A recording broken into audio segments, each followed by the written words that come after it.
From May, voters across the UK will need to show photo ID to vote at polling stations in some elections.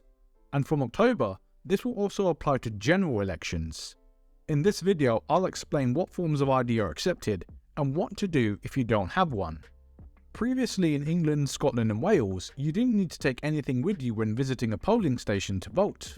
But from Thursday the 4th of May, voters will need to show photo ID to vote in person for the following elections: local elections in England, police and crime commissioner elections in England and Wales, UK parliamentary by-elections in England, Scotland and Wales, recall petitions in England, Scotland and Wales. And from October 2023, this will also apply to UK general elections. What types of photo ID are accepted? There are lots of forms of ID you can take with you to vote, but if you don't have any of those, you can apply for a free voter authority certificate to use when voting in person at a polling station. Alternatively, you can apply to vote by post, which doesn't require photo ID. The following forms of photo ID are accepted when voting at a polling station: passport, driving license, pass card, biometric immigration document, Ministry of Defence Form 90, National Identity Card, Blue Badge, Older Person's Bus Pass, Disabled Person's Bus Pass, Oyster 60 Plus Card, Freedom Pass, Scottish National Entitlement Card, 60 and over Welsh Concessionary Travel Card, Disabled Person's Welsh Concessionary Travel Card, Senior Smart Pass, Registered Blind Smart Pass or Blind Person Smart Pass, War Disablement Smart Pass, 60 Plus Smart Pass, Half Fare Smart Pass, Electoral Identity Card. But what if your ID is out of date? You can still use your photo ID if it's out of date, but the photo needs to look like you and the name must be the same name you registered with to vote. If you don't have a form of eligible photo ID, you can apply for a free voter authority certificate instead. To apply for a voter authority certificate, you need to be registered to vote.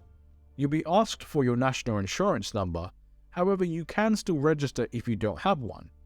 It should only take around about 5 minutes and you won't need to register again for future elections unless you move house. You'll need a recent digital photo of yourself and your national insurance number. If you don't have a national insurance number, you'll need to use other documents to prove your identity, such as a birth certificate, bank statement, and utility bill. You can apply online or by post. If you apply by post, you'll need to print a form, fill it out, and send it to your local electoral registration office. And it's worth noting that you can't use the voter authority certificate as proof of ID for any other reason. If you're registered to vote anonymously, you can apply for an anonymous elector's document. When you register to vote, your name appears on the electoral register. You can register to vote anonymously if you think your name and address being on the electoral register could affect your safety or the safety of someone in your household. If you're registered to vote anonymously and want to vote in person, you can apply for an anonymous elector's document to use as ID. The Electoral Commission does say that you should apply as soon as possible in case your local council needs to check any details with you. You don't need ID to vote by post or proxy.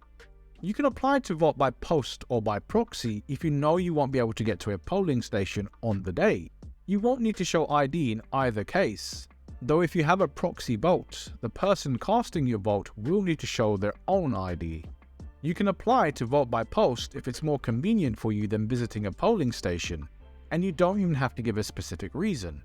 Once you've registered, you'll be sent a postal vote ballot pack before the election. To apply to vote by post in England, Scotland or Wales, you need to download, print and fill in the postal vote application form. You don't need to provide photo ID to vote by post, but there will be other identification checks, including verification of your signature and date of birth. If you know you won't be able to get to the polling station on polling day, alternatively, you can ask someone else you trust to vote for you. This is called a proxy vote, and the person casting your vote is referred to as your proxy. They will need to show their own photo ID at the polling station, but won't need to show yours. You can apply to vote by proxy either for a specific election, such as if you're going on holiday, or for the foreseeable future, for example if you have a disability or work overseas. You can also apply for an emergency proxy if you have a medical emergency, or if your photo ID is lost or stolen and the deadline to apply for a voter authority certificate has passed. I hope you found this video helpful. If you did, please do give it a like and consider subscribing. Why not share it with someone else you think may benefit from it? And if you have any questions or comments, leave them for me below and I'll get back to you as soon as possible. I've been Tesh from The Form Filler. Thanks for watching and I'll see you in the next one.